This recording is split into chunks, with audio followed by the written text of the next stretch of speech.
Do appreciate it. May I kindly request for those... Alors, je vous demande aimablement à ceux qui sont encore debout de reprendre place rapidement. Thank you very much. Mesdames, Messieurs, nous allons passer donc au dernier groupe de discussion d'aujourd'hui et je voudrais vous donner quelques éléments contextuels avant d'entrer dans le vif du sujet. Je voudrais appeler votre attention, s'il vous plaît. Est-ce que je peux avoir votre attention? Je demande à ceux qui sont encore debout de bien vouloir prendre place. Remember that from this... De là où je suis, je vois tout le monde, y compris ceux qui sont encore debout. Mesdames, Messieurs, je vais donc donner des éléments de contexte en invitant les membres du groupe à me rejoindre à la tribune. Comme vous le voyez, donc il y a beaucoup de monde, il y aura beaucoup de monde à la tribune, donc je vais être debout de manière à ce que je puisse les regarder tous dans les yeux à mesure que nous parlons. Dans le contexte de ces 2 dernières journées, nous avons tenu des conversations qui nous ont permis de parler des droits à la protection sociale comme réalité pour tous. Nous avons donc évolué dans la conversation et nous avons commencé à parler du paradigme des investissements. Et nous nous sommes rendus compte que malgré le fait qu'il y avait donc un consensus sans précédent sur l'importance de la protection sociale, sur le fait que la protection sociale est un droit de l'homme, c'est une réalité, mais c'est une réalité pour bien trop peu de monde dans le monde. Et donc, nous avons cherché des solutions pour étendre la protection sociale, mais nous avons réalisé que si nous voulions atteindre cet objectif, nous ne pouvions pas continuer au même rythme. Il fallait accélérer considérablement. Nous avons été francs et clairs sur le fait qu'il nous fallait combler une lacune financière et nous avons établi un système arithmétique pour voir comment nous allons combler le fossé. Ce dont nous allons parler maintenant, c'est que donc, nous allons interpeller l'ONU, le G20 et les institutions financières internationales, ainsi que les experts, donc leaders dans le domaine des droits de l'homme et autres, pour voir comment nous allions pouvoir combler ce fossé financier. Ces conversations donc ont été enracinées dans le concret. Et c'est concrètement que nous allons voir comment nous allons pouvoir agir au niveau national et mondial. Je vais inviter le président de la séance, donc le directeur général adjoint, Madame Valérie Schmitt, qui va donc venir à la tribune. Accompagnez-la par vos applaudissements à la tribune, s'il vous plaît. Valérie, Mesdames, Messieurs, est rejointe à la tribune par son Excellence le vice-ministre des Ressources humaines et de la Sécurité sociale de la Chine, Monsieur le vice-ministre Yu Jun. Merci, Excellence, d'être là. Madame Anoucha Kava, représentant le G7 et le Sherpa G20 sur l'emploi, les finances et représentant la présidence du G7 aujourd'hui. Merci, Madame, d'être là. Yes, right next to... Voilà, mettez-vous à côté de Valérie, je vous remercie. Oui, pour moi ça ira, je vous en prie. Yeah, you're sitting in front of your name, so that's perfect. That's absolutely fine. Thank you very much. Mr. Joachim Brewer. Monsieur Joachim Brewer, professeur de l'Association internationale de la sécurité sociale. Monsieur le professeur, merci d'être là. Applaudissons-le, s'il vous plaît. Merci beaucoup. Madame Magdalena Supervala, directeur exécutif de l'Initiative mondiale pour les droits socio-économiques et culturels. Merci, Madame, d'être là. Applaudissez-la aussi. Madame Lina Carr, merci, Madame, d'être là. Secrétaire confédérale de la Confédération syndicale européenne. Applaudissons-la, s'il vous plaît.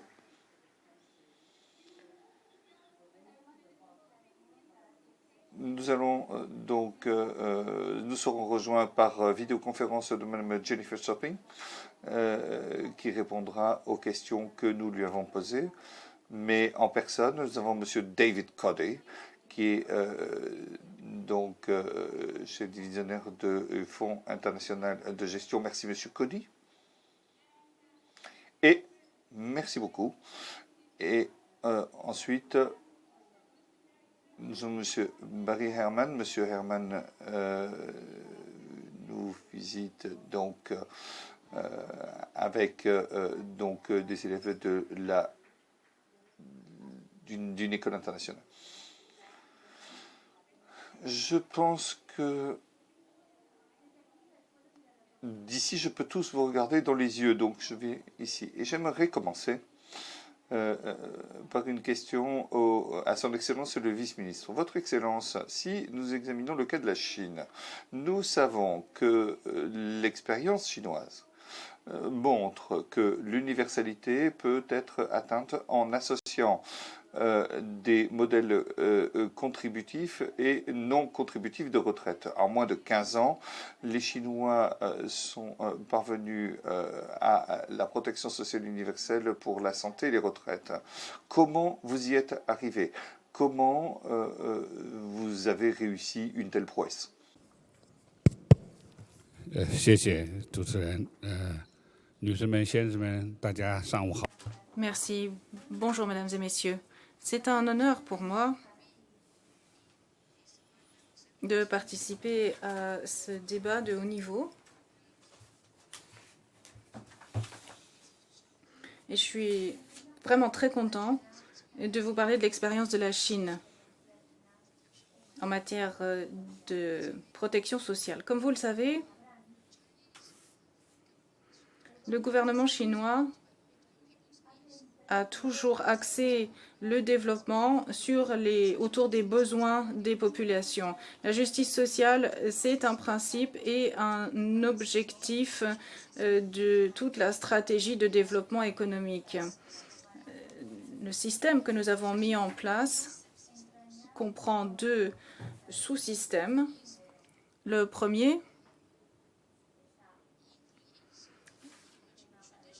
s'adressant aux salariés, donc c'est le système traditionnel qui est financé par les employeurs, les salariés et le gouvernement, et qui propose un niveau de protection relativement élevé. L'autre sous-système, c'est une innovation chinoise, si je peux me permettre, et qui concerne la population non salariée. Ce sont des cotisations individuelles qui alimentent le système, complétées par des subventions publiques, et qui permettent de financer différents niveaux de prestations et qui correspond à différentes populations. Avec deux modèles de financement différents, on a deux niveaux de prestations différents et toute la population est ainsi couverte par le système de protection sociale. Et ce système peut également être, ces systèmes peuvent être connectés. Alors, la justice est essentielle, c'est la base de tout système de protection sociale. Donc, nous utilisons les données de masse, nous faisons des visites sur le terrain pour trouver les potentiels bénéficiaires afin de proposer de meilleurs services. Actuellement, nous avons un système conçu pour atteindre la protection universelle. En 2018, notre assurance vieillesse couvrait 950 millions de personnes. Et notre assurance maladie est pratiquement universelle. Le chômage et l'assurance accident du travail couvrent pratiquement l'ensemble de la population active. Donc, nous pouvons vraiment parler de protection universelle. Le niveau de protection du système est proportionnel à notre niveau de croissance économique. Et puis, nous ciblons également la population pauvre. Et donc, nous proposons un socle, une assurance vieillesse, une assurance maladie. Si les populations sont trop pauvres pour cotiser, c'est le gouvernement qui cotise à leur place, donc ce qui nous permet de couvrir l'ensemble de la population. 90% des dépenses médicales sont remboursées. Donc les personnes qui sont pauvres ne sont plus piégées dans la pauvreté en raison de leur mauvais état de santé. Donc nous proposons un socle pour les populations, notamment pour les populations pauvres. Et c'est grâce à notre intervention que nous contribuons à la réalisation des ODD. Et nous faisons de notre mieux pour proposer une protection. Merci beaucoup. Alors, si je devais retenir deux choses de votre intervention, je retiendrai la volonté, le fait de faire des choix qui sont peut-être des choix difficiles, mais qui sont essentiels. Puis vous avez parlé de justice. La justice, et c'est vraiment au cœur de votre intervention. Maintenant, professeur Breuer, en votre qualité de président de l'Association internationale de la sécurité sociale, est-ce que vous pourriez nous parler de la contribution actuelle des institutions de la sécurité sociale qui sont membres de l'ISS au financement de la protection sociale? Et est-ce que vous pourriez également nous dire si, à votre avis, cette contribution devrait être élargie à l'avenir? Eh bien, je vais donner l'exemple de... J'aurais donné l'exemple de la Chine si le ministre n'était pas intervenu avant moi, mais il n'y a pas que la Chine qui envisage un système contributif. C'est également la grande majorité des systèmes de sécurité sociale dans le monde qui sont financés par des cotisations. Pourquoi est-ce que c'est comme ça? Eh bien, il y a plusieurs raisons qui l'expliquent. Bon, je ne vais pas vous expliquer tout cela.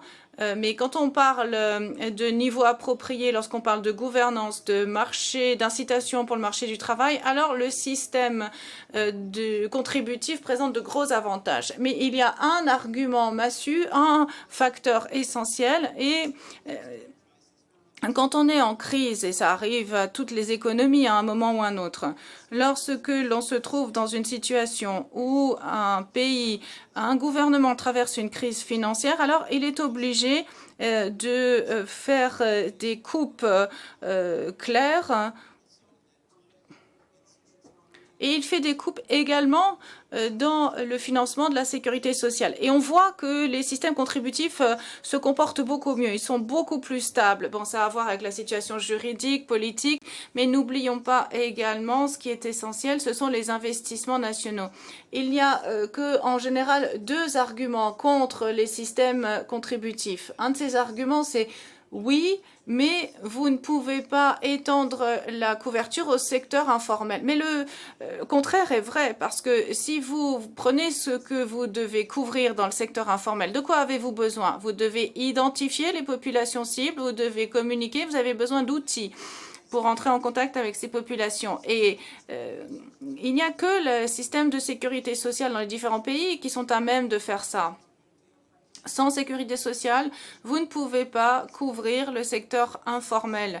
Et on sait qu'il y a des milliers d'exemples, vous les trouverez sur le site internet de l'ISS, où nous présentons des exemples concrets tirés du monde entier. Et puis, un autre argument contre le système contributif, c'est oui, c'est très bien, mais vous ne pouvez pas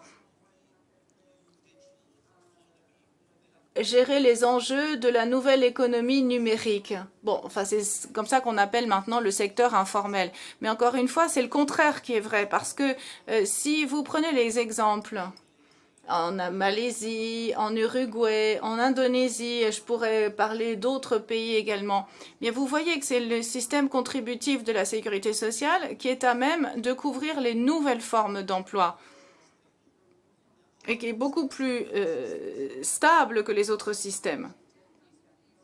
Alors, vous avez déjà abordé le débat, vous avez battu en brèche certains mythes, et puis vous avez dit que ces systèmes étaient résilients et stables, ces systèmes contributifs. Alors, j'aimerais poursuivre cette réflexion et donner la parole à Madame Carr. Madame, si on réfléchit au contexte actuel, où les formes atypiques d'emploi sont de plus en plus répandues et où certaines institutions promeuvent des mécanismes de protection sociale qui sont dissociés de l'emploi, Je pense à des régimes de prestations individualisées. Que pense la Confédération européenne des syndicats? De votre avis, quelle est la meilleure façon de financer la sécurité sociale? Merci beaucoup pour cette question. Alors, disons tout d'abord très clairement que j'interviens au nom de la Confédération européenne des syndicats. Donc moi, je suis en Europe. Et n'oublions pas qu'en Europe, le modèle de sécurité sociale existe depuis des dizaines d'années. Donc, une réponse très courte à votre question et toute simple serait la suivante. Nous, contrairement à votre argumentaire en faveur d'un système contributif, nous disons que le socle doit être payé par le système fiscal. Oui, nous savons que nous avons connu l'austérité, qu'il y a eu beaucoup de coupes en raison de l'austérité. Mais quand on réduit les budgets, c'est parce qu'il y a eu des décisions politiques au départ.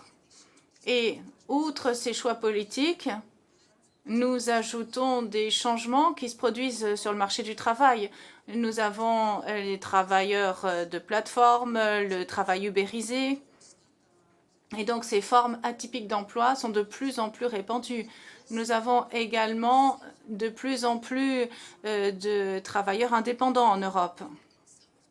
Et dans certains États membres, en fait, lorsque l'on prend les systèmes contributifs, la différence entre une personne salariée et un indépendant, ça peut aller jusqu'à 30% pour l'employeur, la personne utilisant le service. Donc, il y a aussi une pression négative qui essaye d'exclure les gens de leur emploi régulier parce que ça coûte moins cher à une entreprise, à un employeur d'utiliser un indépendant qui devra se payer sa sécurité sociale, qui devra se débrouiller tout seul. Mais encore une fois, je reviens au fait que, bon, je parle de l'Europe, hein, encore une fois. Et nous sommes convaincus que ce n'est pas bien, que nous devons revenir à la situation dans laquelle la part des revenus dans la société va recommencer à augmenter. Parce que ça existe depuis un certain nombre d'années déjà. Lorsque l'on parle d'emploi en hausse, on voit qu'en Europe, on a un taux d'emploi plus élevé qu'avant la crise. Mais quand on prend les heures travaillées, alors on voit qu'on est encore loin du but, qu'on n'est pas au niveau d'avant la crise, que la qualité d'emploi n'y est pas. Et pour financer des systèmes financés par l'impôt, on a besoin de salaires décents et d'emplois de qualité. Maintenant, pour ce qui est des cotisations et d'un bon système de protection sociale, oui, c'est important pour accompagner la croissance économique. Ce n'est pas un obstacle, au contraire, ça l'encourage. Parce qu'on vient d'entendre Christine Lagarde faire sa première intervention en tant que présidente de la Banque centrale européenne et elle demandait des investissements publics. La demande interne en hausse à l'Union européenne parce qu'on ne peut pas compter que sur le commerce. Il faut qu'il y ait en interne des économies fortes en Union européenne. Et si l'économie est forte, eh bien, on pourra également avoir un système financé par l'impôt. Merci pour cette intervention et je vois que vous souhaitez répondre et échanger. Mais bon, c'est moi qui dirige les discussions aujourd'hui. Je vais vous donner la parole, mais j'aimerais qu'on revienne à ce dont on parlait hier et qui était très important. C'est vrai qu'on n'a pas besoin d'être toujours d'accord les uns avec les autres. On a le droit d'avoir un avis différent, ce qui suscite, ce qui encourage la conversation. Et puis, on parle des réels problèmes qui existent. Donc, j'aimerais rebondir sur l'idée des problèmes et des enjeux. J'aimerais revenir au vice-ministre Et j'aimerais vous demander, Excellence, de nous dire rapidement quel est, par exemple, un enjeu auquel la Chine est confrontée dans le système de la sécurité sociale. Et en particulier, que faites-vous pour résoudre ce problème? Je vous remercie. Le mois dernier, l'ISS a publié son rapport sur la protection sociale dans le monde et a parlé des enjeux auxquels sont confrontés les systèmes dans le monde. La Chine les connaît bien, une population vieillissante par exemple. En Chine, plus de 240 millions de personnes ont plus de 60 ans, ce qui représente 18% de la population. Mais il y a un autre problème que j'aimerais évoquer aujourd'hui et qui vient de l'économie numérique. L'économie numérique est une tendance mondiale, ça se vérifie également en Chine, et nous constatons que l'économie numérique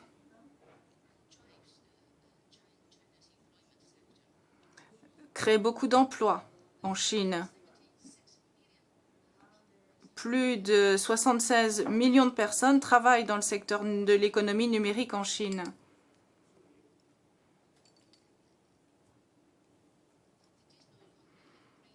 L'économie numérique a largement bouleversé le marché de l'emploi parce qu'avant, la relation entre le salarié et l'employeur était traditionnelle. Avec l'économie Internet, l'économie de plateforme, on a eu des changements. On a plus de souplesse, de variété, de mobilité. Donc tout ça, ça a une incidence sur les relations professionnelles. Notre ancien système de protection sociale était fondé sur la relation traditionnelle employeur-salarié. Maintenant, tout a changé. Et puis, les chaînes de blocs, l'intelligence artificielle offrent maintenant de nouvelles possibilités de services de protection sociale.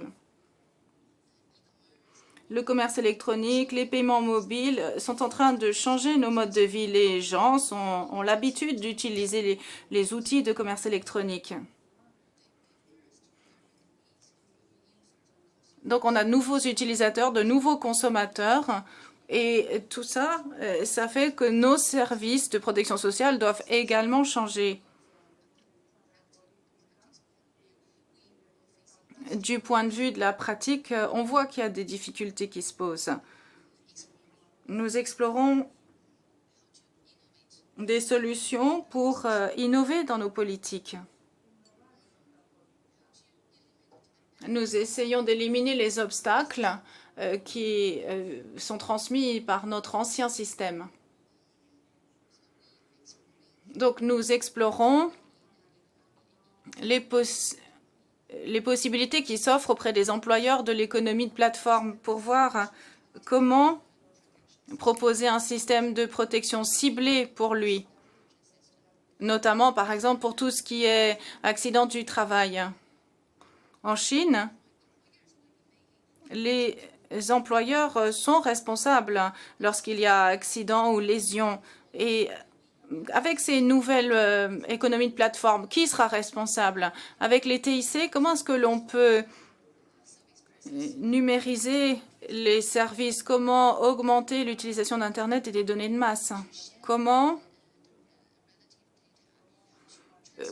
transmettre les données dans un pays aussi grand que la Chine, qui couvre des zones géographiques très diverses et étendues? Il y a des gens qui vivent dans des zones éloignées et qui se rendent à Beijing pour être soignés. Alors, il faut que le dossier médical de ces gens-là qui viennent de très loin soit disponible. Et comment est-ce qu'on peut faciliter les processus? Comment améliorer l'efficacité du service? Ce sont autant de questions que l'on se pose. J'aimerais dire que nos politiques sont innovantes, mais nous apprenons également des autres pays. Nous collaborons davantage avec d'autres pays, avec l'ISS, avec l'OIT, pour explorer, pour innover afin de nous adapter aux nouveaux besoins. Merci. Je vous remercie, Monsieur le vice-ministre. Encore une fois, la franchise avec laquelle vous parlez des problèmes nous ramène aux conversations d'hier où vous disiez qu'il fallait s'adapter. Maintenant, l'économie numérique, c'est une réalité en Chine comme dans d'autres régions du monde.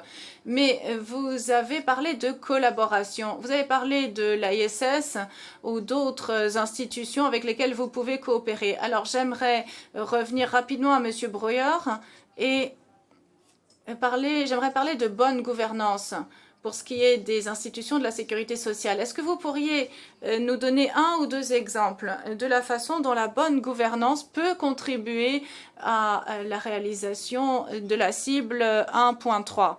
Bon, je pourrais répondre en une phrase, mais je vais peut-être développer un petit peu. Je dirais que sans bonne gouvernance, on peut avoir les meilleures lois et les meilleures politiques du monde et ça ne servirait à rien. Ce serait comme une bulle, parce que vous pouvez, sur le plan théorique, faire des choses magnifiques, mais si vous ne donnez pas un contenu concret, ça ne sert à rien. Et la gouvernance, c'est essentiel pour proposer une bonne sécurité sociale. Mais bon, il n'y a pas que ça. C'est pourquoi l'ISS cherche à mettre en place une sécurité sociale dynamique, parce que la gouvernance, ce n'est pas quelque chose de fixe, c'est quelque chose qui est très souple, qui doit s'adapter aux différentes cultures, aux différentes régions. Et je crois qu'on pourrait très rapidement montrer deux exemples sur des centaines d'exemples. Par exemple, on pourrait prendre un exemple en Afrique, au Kenya. Ce que le Kenya a fait, alors le Kenya a été un des premiers membres de l'ISS, le Fonds de sécurité sociale, le Fonds hospitalier, qui a dit oui, nous pouvons proposer à nos membres de payer la cotisation par SMS ou par texto. Donc on n'a plus besoin de se déplacer physiquement pour aller à un guichet de banque. Maintenant, on peut payer en ligne. On peut payer sa cotisation et même le service proposé peut être réglé en ligne. On a un prestataire et dans ce pays,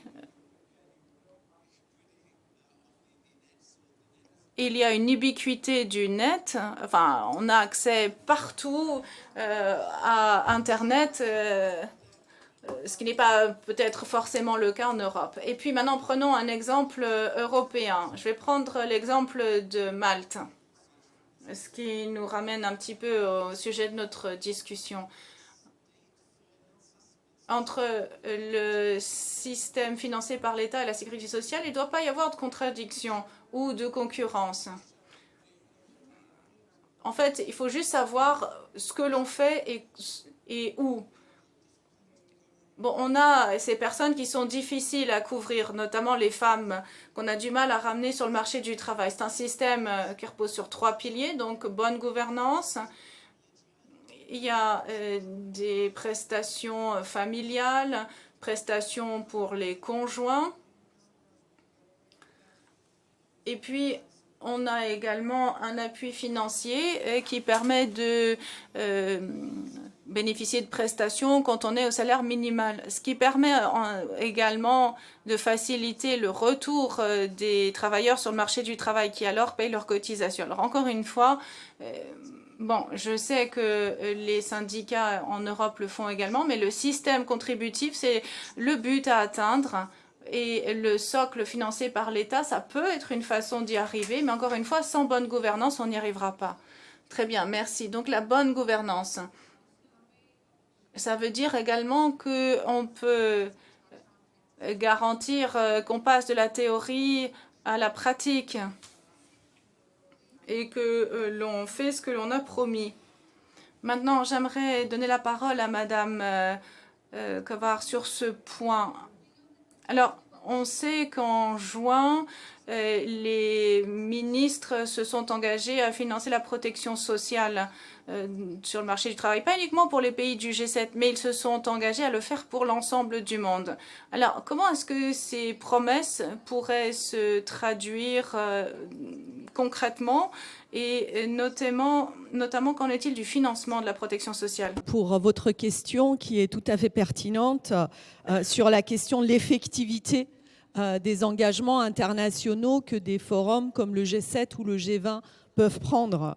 Mais avant de parler de cette effectivité, permettez-moi de dire 2 mots sur la teneur de ces engagements, sur quoi nous nous sommes engagés collectivement, les 7 pays du G7, malgré notre diversité dans l'approche de la sécurité sociale et de la protection sociale, mais aussi pour aller de l'avant, car la présidence française du G7 avait mis le sujet de la lutte contre les inégalités comme sujet principal des enjeux des G7.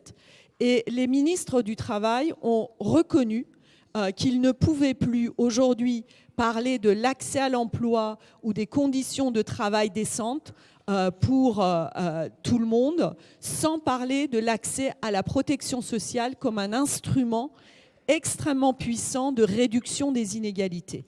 Avec 3 défis devant nous, la question de l'informalité qui finalement prive les caisses de protection sociale des contributions qui devraient venir du travail, l'informalité qui touche plus de la moitié de la population active mondiale et dans certains pays jusqu'à 90% de la force du travail. La question des nouvelles formes d'emploi, monsieur le vice-ministre en a parlé, madame en a parlé, vous avez tous parlé de cela. Les nouvelles formes d'emploi également qui mettent au défi nos systèmes de protection sociale fondés sur le salariat. Et enfin, une question majeure qui est la question de l'inégalité entre les hommes et les femmes, notamment dans la question salariale, qui fait que finalement, quand on ne paye pas les femmes à la hauteur de leur contribution au travail, on prive la sécurité sociale de ces ressources qui sont perdues, soit parce que les femmes sont dans l'informalité, elles ne sont pas payées de façon régulière, et soit parce qu'elles ne sont pas payées à la même hauteur de leur contribution. Pour cela, nous avons choisi 2 approches. D'abord, nos pays du G7 sont confrontés à cette question de soutenabilité, de l'adaptabilité de leur protection sociale, mais aussi l'aide que nous apportons à travers notre aide au développement aux autres pays avec nos agences de développement et sur quoi faut-il fonder les critères de cette aide au développement. Pour cela, nous avons abouti à un consensus malgré notre diversité. J'y tiens parce qu'il y avait les pays de l'UE, il y avait les États-Unis, le Canada, le Japon, avec des systèmes de protection sociale très divers. Nous avons fondé notre appel à un accès universel à la protection sociale sur la recommandation numéro 202 de l'OIT, de l'accès large, le plus large possible à la sécurité sociale et surtout au socle de protection sociale partout dans le monde. Et cette recommandation numéro 202 nous donne 4 critères qui sont des systèmes de protection sociale adaptables aux nouvelles formes d'emploi, des systèmes de protection sociale réactifs, car si nous tardons à apporter des revenus de substitution, les populations tombent dans la pauvreté, des systèmes de protection sociale soutenables financièrement, nous y reviendrons, et sur la question de systèmes de protection sociale ouverts à tous. Donc sur ces 4 critères, nous avons fondé notre appel nous avons apporté notre soutien à l'appel à l'action de l'initiative de la protection sociale universelle 2030 avec la Banque mondiale et l'OIT. Et un des enjeux principaux pour arriver à l'effectivité, c'était que les pays du G7 s'approprient de ce débat extrêmement intéressant, mais qui n'est pas, à mon avis, clos à ce stade, entre une protection sociale basée sur des droits et une protection sociale basée sur le transfert monétaire des pays plus riches vers les pays plus pauvres par le biais Yeah. de la Banque mondiale et des agences de développement. Et ce débat me paraît crucial aujourd'hui pour que nous puissions aller vers un système de protection sociale qui soit soutenable financièrement et sur le long terme. Donc, très important pour nous, d'une part, de fonder cette effectivité de nos engagements sur deux piliers. Le premier pilier, c'est que chacun des ministres du Travail sont allés chercher dans leur gouvernement, dans une approche qui engage tout leur gouvernement, les ministres des Affaires sociales, les ministres des Finances, les ministres de l'Éducation, de la Santé, car c'est un enjeu pour tous les gouvernements. Et au niveau international, nous avons appelé les organisations internationales, le FMI, la Banque mondiale, l'OIT, l'OCDE et d'autres à travailler ensemble pour apporter de la cohérence à l'action qu'ils apportent au niveau international. Et de ce point de vue, et je regarde du côté de David Cody, le cadre stratégique des dépenses sociales qui a été adopté par le FMI est un engagement important qui nous invite à aller plus loin dans cette recherche de cohérence internationale.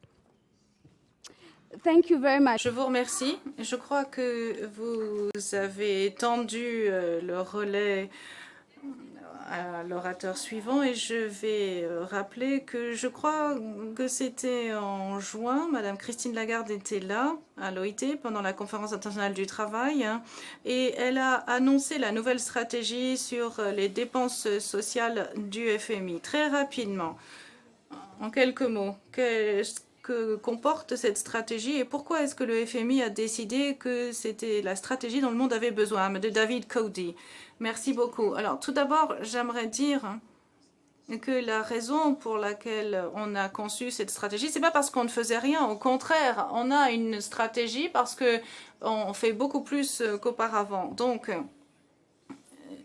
il y a eu une augmentation importante de travail des équipes d'équipes pays dans les dépenses sociales.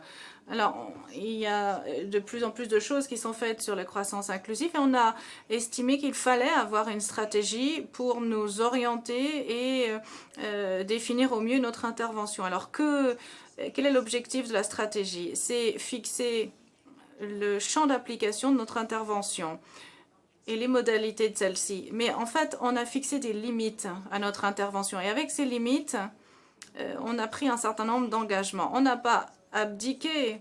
Non, au contraire, on s'est dit qu'il fallait intervenir différemment auprès de différents groupes. Alors, dans notre stratégie, on parle vraiment de modalités d'intervention. Et l'image traditionnelle du fonds tourne autour de la durabilité budgétaire, ce qui est une condition sine qua non. Donc, bien sûr, on va garder cette base, c'est notre cœur de métier. Mais quand on parle de dépenses sociales, eh bien, on parle de s'adapter aux besoins. D'ailleurs, on a travaillé avec le professeur Sachs pour estimer les dépenses qu'il fallait consentir par rapport à certains ODD. Donc, on a parlé d'adaptation et d'efficacité. Et on a demandé à nos équipes de travailler sur ces deux éléments clés pour définir l'intervention. Maintenant, sur le comment. Alors, on a une approche du sommet vers le bas. De toute façon, c'est ce qu'on attend d'une institution macro-financière. Qu'est-ce que ça veut dire? On dit à nos équipes qu'on ne va pas prendre comme base les chiffres de la dépense. Non, il faut que l'on parle surtout des fractures sociales.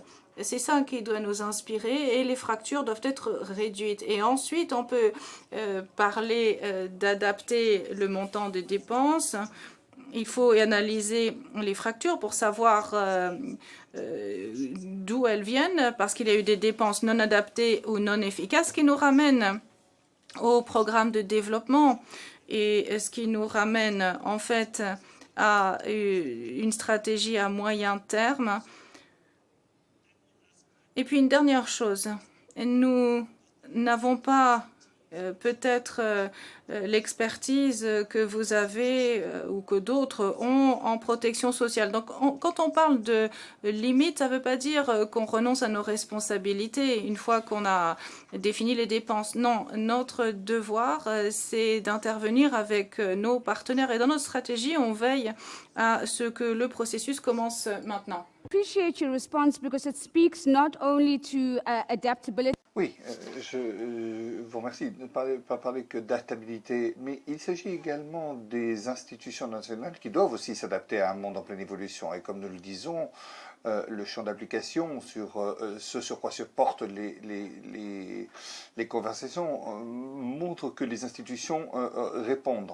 Alors je vais donner la parole à Mme Sabovada, mais avant de le faire, j'aimerais revenir vers Valérie. Valérie, je sais que il y a eu un manuel publié récemment par l'OIT donc sur le rythme budgétaire. Donc, pourquoi l'OIT travaille sur le financement de la protection sociale en particulier? Et ce qui est encore plus important, quelle est la valeur ajoutée de l'OIT dans cette conversation?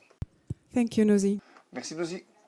Tout d'abord, j'aimerais dire que la raison principale pour laquelle nous travaillons sur le financement de la protection sociale, c'est parce que nous savons que les lacunes en matière de couverture, 55% de la population mondiale qui n'a pas accès du tout à la protection sociale, ne peut pas être comblée si on ne comble pas la fracture financière, le déficit financier.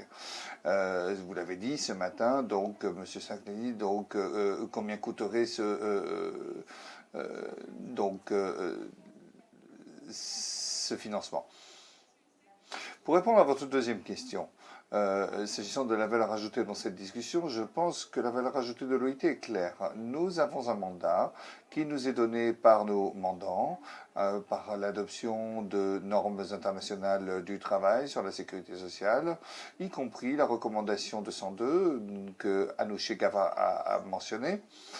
Ceci inclut des dispositions sur le financement de la protection sociale. L'une d'entre elles, c'est que la protection sociale doit être stable d'un point de vue financier et un système de protection sociale doit se baser sur la solidarité en financement et le partage des risques.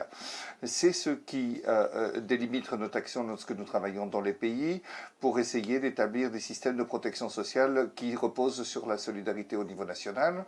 Et ce matin, nous avons entendu le fait qu'il faut augmenter la capacité intérieure nationale à financer par la solidarité, les réformes fiscales, pour étendre la sécurité sociale contributive à l'économie informelle, aux travailleurs et aux employeurs. Et de plus en plus, nous parlons, c'est aussi grâce à votre travail énorme, Anoucheh, au G7, vous avez entendu parler de solidarité internationale. Ne pas simplement offrir une aide technique pour concevoir le système, mais il s'agit également de passer des millions aux milliards. Et c'est la discussion que nous avons eue ce matin. Dernier point. L'une des valeurs ajoutées à l'OIT, c'est que nous travaillons non seulement sur la protection sociale, mais également sur le travail décent. Et lorsque nous parlons du passage de l'économie informelle vers l'économie formelle, eh bien, nous le faisons avec nos collègues d'autres divisions, qu'il s'agisse du développement des compétences, qualifications, etc. Donc la protection sociale fait partie de cette approche globale. Enfin, et pas des moindres, je voudrais parler du dialogue social qui est essentiel pour parvenir non seulement à la stabilité financière, mais à la stabilité sociale. Mais nous en avons discuté avec d'autres partenaires aussi. Merci. Oui, cela doit s'inscrire dans le dialogue social, tout à fait. Je voudrais revenir sur le premier point. Vous avez parlé de la solidarité. C'est un sujet important pour ces 2 dernières journées. Madame Sepulveda, je voudrais revenir vers vous à ce sujet parce que beaucoup d'orateurs ont parlé de de la protection universelle qui doit être harmonisée avec les principes de l'OIT, redistribution, partage des risques, renforcement de la solidarité. Mais ce que nous voyons en réalité, c'est par exemple, c'est très différent. Nous avons récemment discuté des multinationales qui ont des systèmes très sophistiqués d'évasion fiscale. Ceci a trait à la protection sociale aussi. Quelles sont les mesures les plus urgentes pour améliorer les règles pour taxer les multinationales si on veut voir donc cette aspiration 2030 devenir réalité? Merci de cette question. C'est une question tout à fait essentielle. Nous devons changer et il est impératif que nous changions la manière dont nous taxons les multinationales. Le système repose sur une fiction, donc l'affiliation des multinationales comme si elles étaient une seule entité sans être indépendantes les unes des autres. Et c'est une fiction qui a facilité la création par les multinationales de modèles complexes pour éviter de payer les taxes. Ils vont dans le pays qui est le plus intéressant pour elles, etc. C'est une question essentielle. Je vous donne un exemple. Des 500 firmes les plus importantes aux États-Unis, comme Amazon, Netflix ou General Motors, sur ces 500, 60 paient aucun impôt en 2018. Et c'est difficile à comprendre pour le citoyen lambda. Et ce qui est plus difficile à comprendre pour le citoyen légal, ce qui est encore plus difficile, c'est que c'est légal, c'est que la loi le leur permet. Mais ces pratiques sont certes des pratiques, mais elles ne sont pas exemptes de victimes. Cela a une influence sur les plus pauvres du pays et les plus pauvres des pays en développement. Pourquoi les plus pauvres? Parce que si le gouvernement n'a pas accès à ces moyens, il ne peut pas investir dans les infrastructures, les services publics ou la protection sociale. Avec cet impact proportionné sur les femmes, et puis les autres doivent payer. Donc l'impôt sur le citoyen lambda est plus élevé, forcément. Mais les pays en développement sont également touchés et ils sont également perdants parce qu'il est très important que nous mettions ça sur la table. Pourquoi ils perdent? Eh bien parce qu'ils s'appuient sur la fiscalité des entreprises davantage que d'autres pays. Pour l'Afrique et l'Amérique latine, par exemple, c'est 15% des entreprises et c'est que 9% pour les pays de l'OCDE. Des estimations montrent que plus de 100 milliards de dollars quotidiennement sont perdus à cause de l'évasion fiscale des multinationales. C'est de l'argent perdu pour les pays en développement et cela va bien au-delà de l'aide publique au développement reçue par le pays. Donc il faut faire évoluer le système. Et beaucoup des discussions de ce matin ont parlé de la numérisation, de l'économie numérique, et l'économie numérique augmente et accroisse ces désavantages pour les pauvres et pour les pays en développement, donc il est impératif que nous changions le système. C'est impératif de changer le système. Alors, j'aimerais faire un test de cette proposition, et je vais le tester avec vous très rapidement, Madame Cava. Quelles sont les mesures à prendre par le G7 pour garantir une justice fiscale et cette justice fiscale puisse partir du bas et puis donc ça va. Qui me permet de valoriser ce que nous avons fait dans le cadre du G7 Finance cette fois, où nous avons travaillé sur la question de l'évasion fiscale et de la fraude. Et effectivement, nous avons nous savons que cette évasion fiscale et la fraude fiscale réduisent considérablement, comme ma collègue vient de le dire, les ressources de la protection sociale. Et pour cela, nous avons aussi demandé à ce qu'il y ait une réponse coordonnée des pays du G7 en matière de taxation des entreprises multinationales et notamment des entreprises multinationales dans le domaine du digital. C'est pourquoi l'appel du G7 des finances a été reprise par l'OCDE, qui réunit quand même les pays les plus développés, pour qu'un système de taxation minimale de ces entreprises multinationales puisse être proposé au niveau de tous les pays de l'OCDE. Et évidemment, à côté de cela, il faut aussi développer, parce que la question qui était posée par David Cody sur la question de l'efficacité des dépenses sociales dépend aussi beaucoup de l'efficacité des systèmes de collecte d'impôts. Et pour cela, tous les forums mondiaux qui ont été mis en place par le G20 sur l'échange de données, l'échange de renseignements entre pays est un élément puissant aussi de ramener l'état de droit sur la question de la collecte fiscale. Yeah.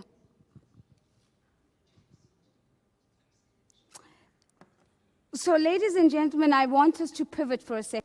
Mesdames, Messieurs, je voudrais d'abord vous remercier de ces éléments que vous avez apportés. Donc, je voudrais m'arrêter une seconde et poser la question. C'est une question que nous posons à Madame Jennifer Topping, qui est coordinateur exécutif aux Nations Unies, au Fonds d'affectation spéciale multipartenaire. Nous lui avons posé une question. Nous lui avons dit si nous devions examiner l'augmentation de l'espace budgétaire pour augmenter l'aide et les transferts. De votre point de vue, quel est l'avantage comparatif du Fonds d'affectation spéciale multipartenariat en matière d'accord lorsqu'il s'agit de financer la protection sociale? C'est la réponse qu'elle nous a donnée. Alors, tournez-vous vers l'écran.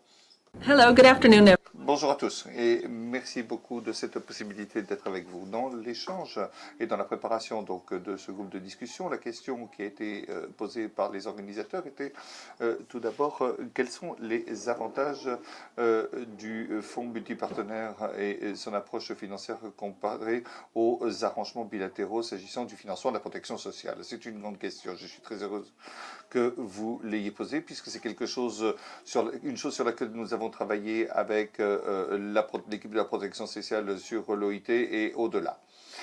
3 dimensions rapidement sur les avantages comparatifs du fonds multipartenariat. Tout d'abord, ils permettent au gouvernement d'accéder à un large éventail de compétences de l'ONU et au-delà par un instrument unique. Et ceci est très utile pour générer des synergies, des transactions, de la cohérence dans une démarche de financement de la protection sociale. Deuxièmement, l'approche financière multipartenariale donne des réponses de fond. Elle permet non seulement d'impliquer des acteurs de façon officielle, mais avec une réponse politique intégrée sur le fond, sur la protection sociale, avec un large éventail de besoins que les gouvernements peuvent classer selon leurs besoins. Et ensuite, il y a donc le financement, c'est que cela permet davantage de souplesse et davantage d'innovation de gestion du risque lorsqu'il s'agit du financement. Lorsque vous êtes davantage contraint ou dans un partenariat bilatéral plus étroit et plus restrictif, la gestion du risque en matière de financement s'aligne à un programme ou à une approche tout à fait particulière. Alors que si vous avez un instrument financier multipartenarial, multi-acteurs, multi-parties prenantes avec beaucoup d'éléments, eh bien, il y a davantage de place pour l'innovation, pour le test et pour la gestion du risque. Voilà certains avantages clés et certains avantages comparatifs du Fonds d'affectation spéciale multipartenarial. Il complète bien sûr les approches bilatérales.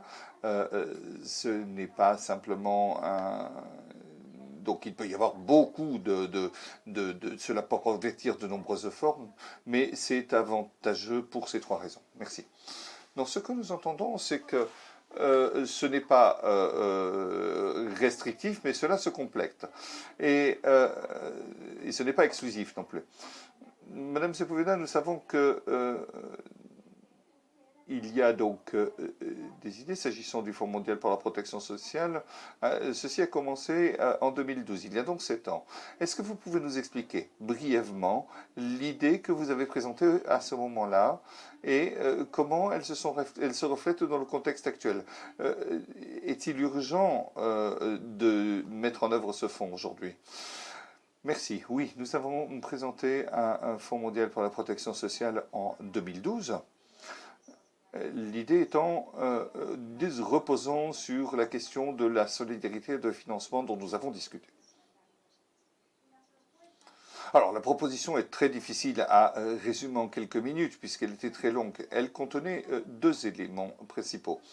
Ce que nous avons appelé donc l'aspect facilité, ce qui pouvait aider un État à mettre en œuvre un système de protection sociale, et un autre aspect que nous avons appelé la réassurance. Il s'agit d'offrir un financement temporaire à un État pour, en temps de crise ou de choc, qui pourrait avoir donc un nombre croissant de personnes qui devraient avoir accès à la protection sociale ou qui permettrait, et que donc cet État pourrait offrir cette protection.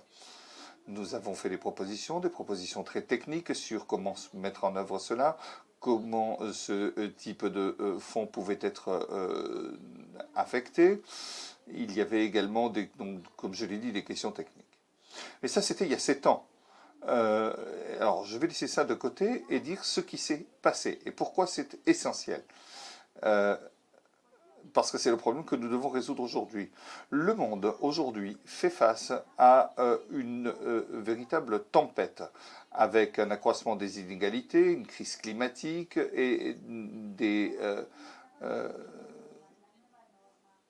mesures que nous devrons prendre d'ici 2024. Et il y a un impact absolument dévastateur sur les plus vulnérables et les plus défavorisés, en particulier les femmes et d'autres groupes. Il nous faut traiter cela. Il nous faut prendre des mesures, nous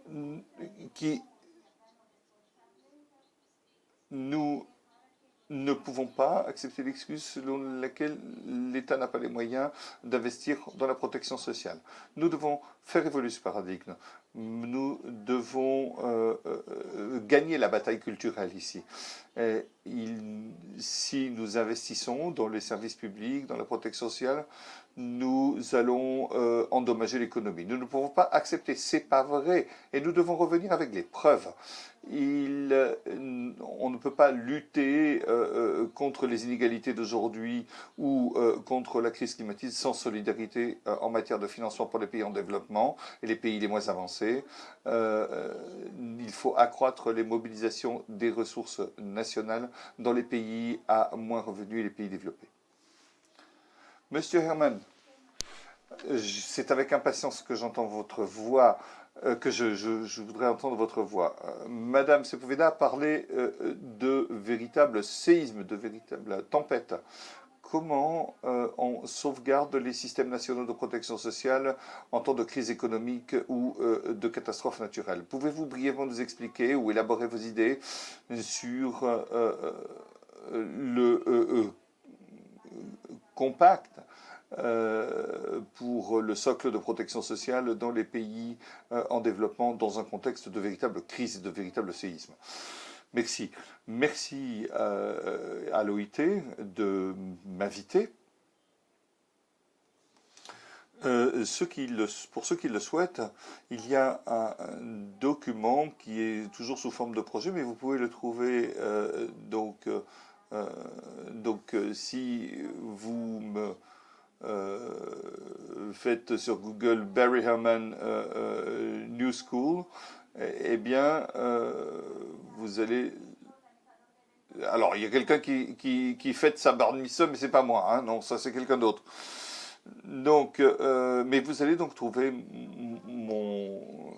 ma page. Alors, je voudrais dire que nous avons un gouvernement, un pays X, qui, en consultation avec sa population, par le débat, l'ouverture des débats dans la presse, etc., par la société civile et son engagement, a pu développer une stratégie de développement durable et a intégré un cadre financier international pour mettre en œuvre cette stratégie.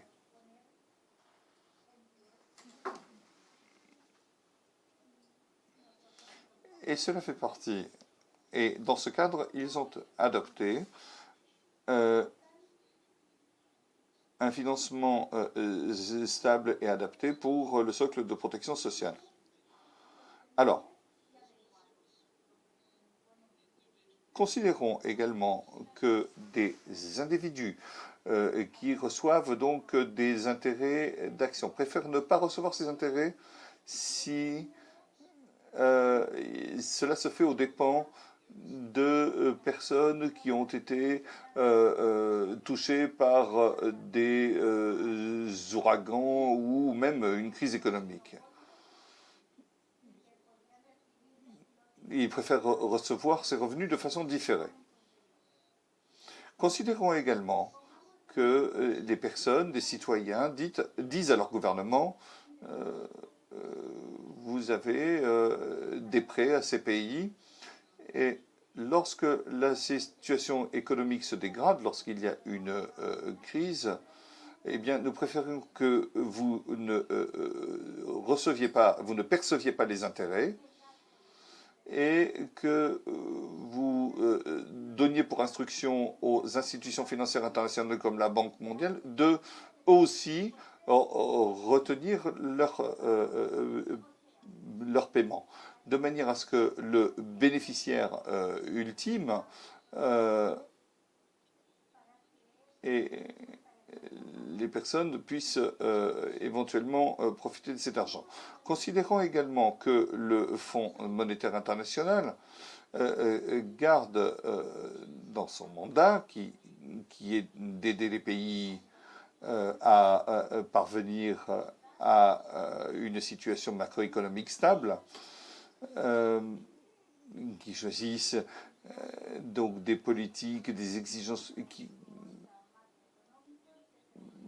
qui ont des exigences politiques importantes. Par exemple, je me souviens dans les fins des années 90 de l'Indonésie qui avait demandé au Trésor américain, où la pression devenait donc de l'Union européenne, d'écraser la Grèce. Donc imagine que vous ayez donc le Fonds monétaire international, et ensuite imaginez que vous ayez des financements que vous pourriez emprunter juste en demandant.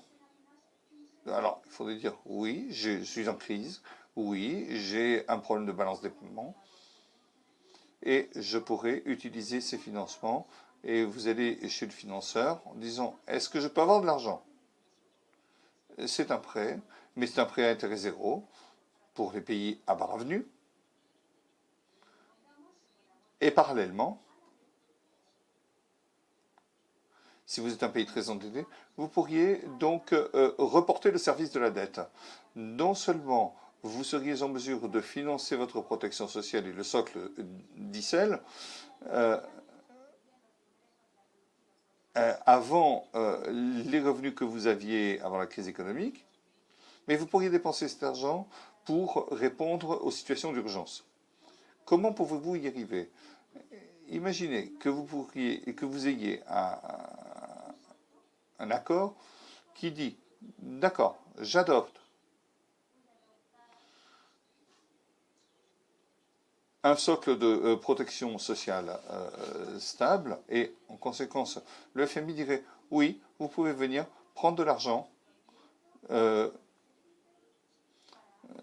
donc, étant donné que c'est une situation d'urgence, vous pouvez reporter le gouvernement. Cela stimulerait les gouvernements qui pourraient donc entreprendre ces activités. Est-ce que c'est fou? Est-ce que David Cody pourrait Est-ce qu'ils seraient obligés de sortir le pain de la bouche d'enfants pour pouvoir payer sincèrement, je ne le pense pas. Est-ce que le FMI fait ce type de prêt? Oui, en fait, ils le font. Ils ont deux systèmes d'accélération, mais qui ne sont pas suffisamment importantes.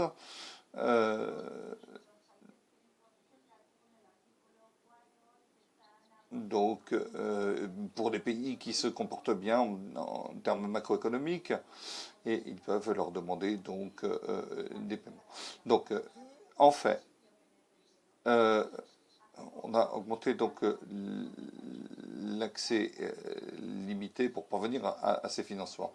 Donc, c'est pas totalement ridicule de penser qu'on pourrait faire davantage. Et enfin, il y a des obligations. Grenada, Bertosa, etc., qui ont ces obligations. Et il y a des gens qui ont des placements. Donc il y a des obligations à terme. Donc cela dépend bien sûr donc on pourrait tout à fait il y a des contrats d'obligation qui ont une clause ouragan dedans, donc on pourrait tout à fait imaginer une clause sécheresse ou autre. Voilà. Merci. Alors on va faire un petit test. Monsieur Herman dit que je ne pense pas que c'est quelque chose de complètement fou. Donc levez-vous si vous pensez que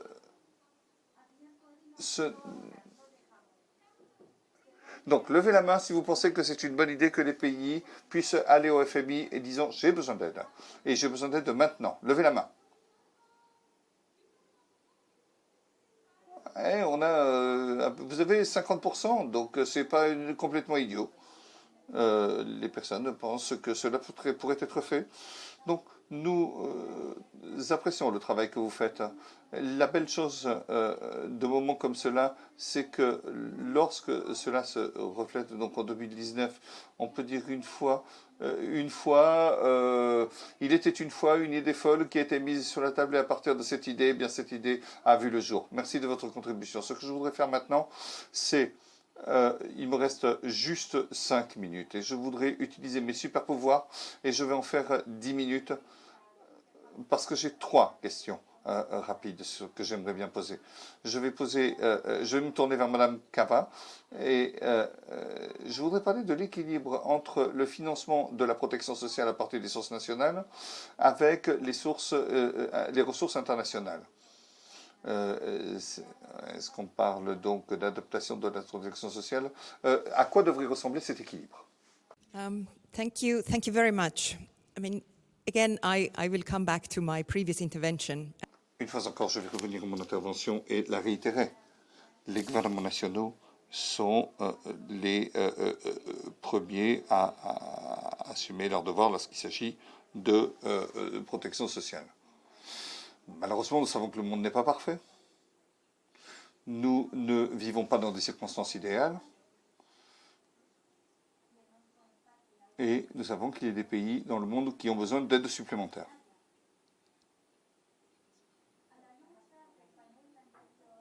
Alors, nous avons entendu des arguments sur le fait que l'argent n'a pas disparu du monde, que de l'argent existe. C'est la question de savoir comment donc utiliser cet argent et le dépenser. Donc, nous parlons des pays les moins avancés, des pays à bas revenus ou des pays à revenus moyens.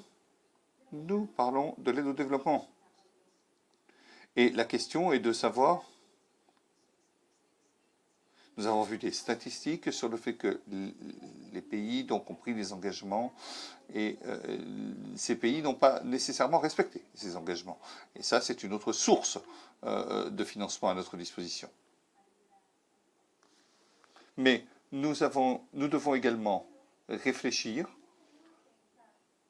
lorsque nous parlons de l'utilisation de l'aide au développement, eh bien, cela ne doit pas être juste donner de l'argent et dépenser pour une période de court terme. Il nous faut réfléchir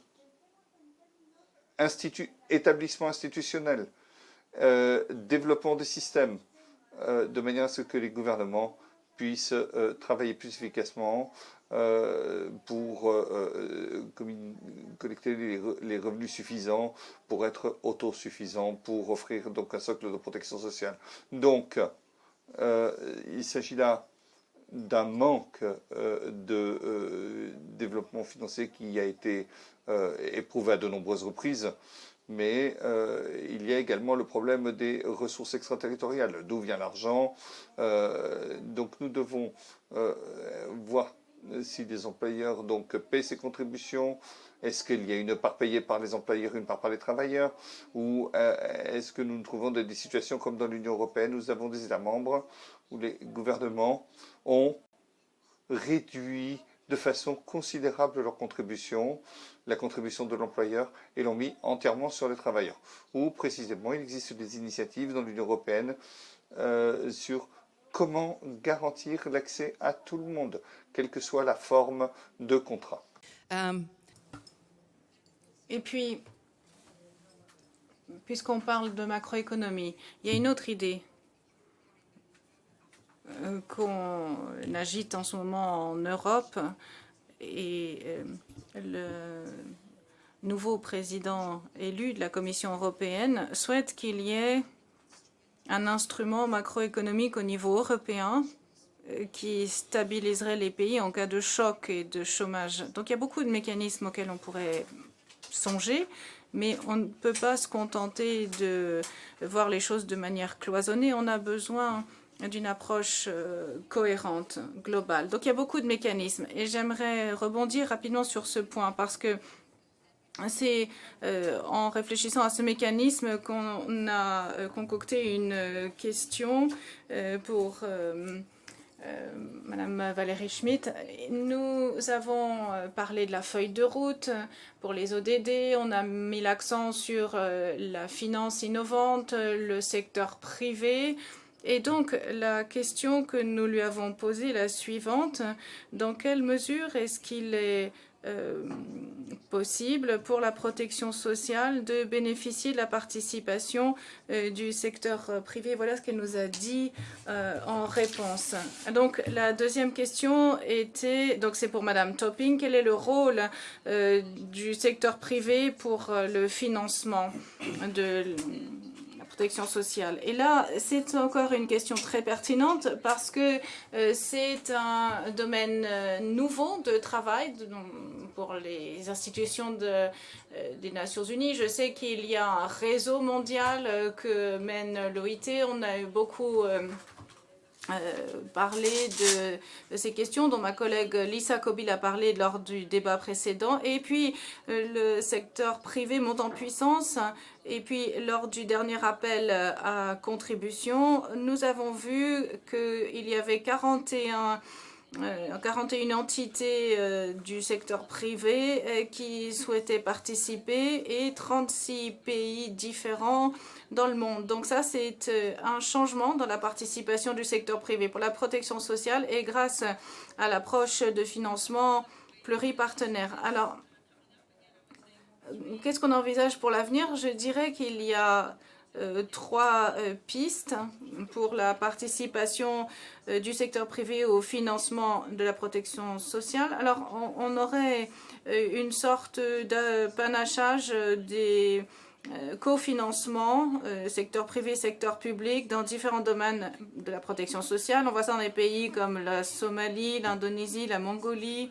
Et c'est une situation gagnante pour toutes les parties parce qu'on a le meilleur du secteur privé et du secteur public. Deuxièmement, il y a un partenariat dans de nombreux pays où on forme, on propose des acquisitions de compétences dans de nombreux domaines. Et ça, c'est également intéressant pour les entreprises et pour la famille des Nations Unies parce que ça permet de renforcer les partenariats publics-privés pour les régimes de sécurité sociale. Troisièmement, il y a un domaine nouveau et très intéressant dans le domaine des partenariats avec le secteur privé. Ça, c'est le rôle du secteur privé qui gère les risques et notamment qui propose des solutions lorsqu'il y a des chocs particuliers dans les pays en raison des changements climatiques. Ça, c'est un nouveau domaine, hein, c'est nouveau dans les partenariats, et étant donné qu'il y a des risques plus élevés dans un grand nombre de pays en raison des changements climatiques, de plus en plus de catastrophes naturelles, il est important de renforcer les systèmes de protection sociale, ce que l'on peut faire à l'avenir grâce à ce type de partenariat. Merci, j'espère avoir répondu à la question que vous avez posée et je souhaite bonne chance pour le reste des débats. Donc, Jennifer Topping vient de répondre à la question que j'avais posée. Maintenant, je m'adresse à Monsieur David Cody. Est-ce que l'on va avoir davantage d'argent? Enfin, et je pense qu'il faut poser la question avant de conclure. Ma question est la suivante. Quelle est, à votre avis, la façon dont le FMI et l'OIT pourraient travailler ensemble pour élargir l'espace budgétaire pour la protection sociale? Merci beaucoup. Je crois que pour que les choses avancent, il faut qu'il y ait une collaboration, une coordination entre différents groupes, différents partenaires pour le développement. Il faut que ces accords de coopération fonctionnent mieux. Dans ce contexte, j'ai parlé de ce que fait le FMI, mais on ne va pas demander au FMI de concevoir un système de protection sociale ou un système éducatif ou un système de santé. Non, le FMI, à quoi il sert? Il sert à maintenir les projecteurs sur ces questions qui doivent rester prioritaires. Et puis, on attend du FMI qu'il participe au financement. Donc, on a vraiment un rôle très important à jouer, mais on n'est pas un expert. Donc là, le rôle des partenaires au développement est essentiel. Moi, je dis qu'il faut avoir un organe de coopération pour le financement de la protection sociale. C'est un organe important et il faut veiller à ce qu'il fonctionne. Mais maintenant, pour ce qui est de la question qui m'a été posée exactement, comment est-ce que l'OIT et le FMI peuvent travailler ensemble pour étendre l'espace budgétaire? Eh bien, je crois que ce qui est essentiel, sinon rien ne se fera, ce qui est essentiel, c'est que l'on se rapproche du terrain. Ça doit se faire dans les pays. C'est dans les pays que les choses doivent se passer. Si on veut vraiment comprendre les difficultés rencontrées par les pays, il faut se rendre dans les pays. Ce qui m'amène à ma troisième observation, et c'est vraiment essentiel, il faut que les pays s'approprient les projets. Et si nous plaquons nos idées dans les pays, ça ne fonctionnera pas. C'est au gouvernement de s'emparer à bras-le-corps des problématiques, sinon ça ne servira à rien. Ce qui permettra également de veiller à ce que la stratégie de protection sociale tiendra compte des préférences des pays. Chaque pays est unique et ça, c'est le domaine de la politique, des politiques publiques dans les pays. Donc, il est vraiment important que nous nous déplacions dans les pays. Donc, ce qu'il faut avoir au niveau du pays, et l'absence de cet élément, ça m'étonne toujours, nous devons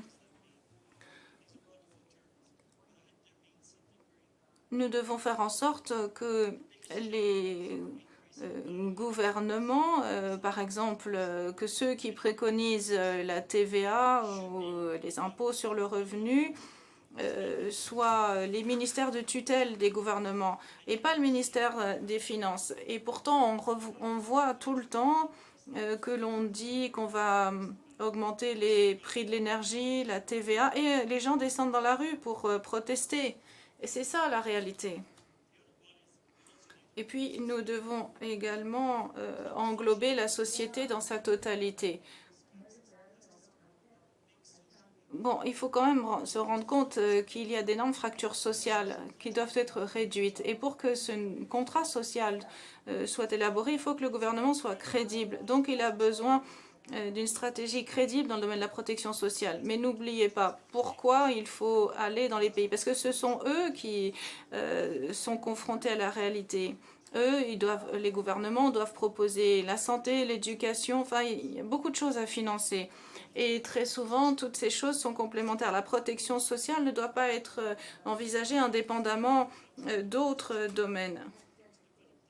Donc je crois qu'il faut qu'un contrat social soit élaboré, mais pour cela, le gouvernement doit avoir une stratégie de développement crédible, globale, doit être transparent également, parce que les gens qui descendent dans la rue, soit en raison des taxes sur l'énergie ou sur d'autres domaines, c'est pas parce qu'ils veulent pas qu'on taxe davantage les énergies fossiles, et c'est parce qu'ils pensent qu'on finance pas ce qui doit être financé. Donc, on n'ira nulle part si on ne travaille pas sur un contrat social qui doit être proposé par les pays. Et ensuite, on pourra aider les pays à mener donner un contenu concret à leur stratégie. Merci beaucoup. Eh bien, nous allons proposer un résumé après qui reprendra l'essentiel de vos interventions. Alors Valérie, vous avez écouté avec intérêt, j'ai vu que vous avez beaucoup écrit. Mais alors, comment est-ce que l'OIT maintenant peut renforcer le travail qu'il fait autour de la protection sociale et la cible 1.3? Eh bien, on a entendu dire que la solution, elle se trouve au plan national et qu'il faut augmenter les ressources financières pour la protection sociale. Ce n'est pas quelque chose de nouveau pour l'OIT, mais comme David vient de le dire, nous aimerions le faire grâce à davantage de collaboration, grâce à l'organe dont David a parlé. Nous pensons que c'est possible. On peut augmenter l'espace budgétaire pour la protection sociale et pour nous, et vous avez parlé du guide qui sera publié demain sur l'espace budgétaire et qui a été écrit notamment par Isabelle Ortiz, l'ancienne directrice.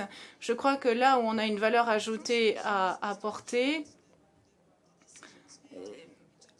c'est qu'on doit veiller à ce que les décisions qui sont prises en matière de financement de la protection sociale soient dans le droit fil des valeurs de base de l'OIT, notamment de la solidarité. Et je crois que là, on pourra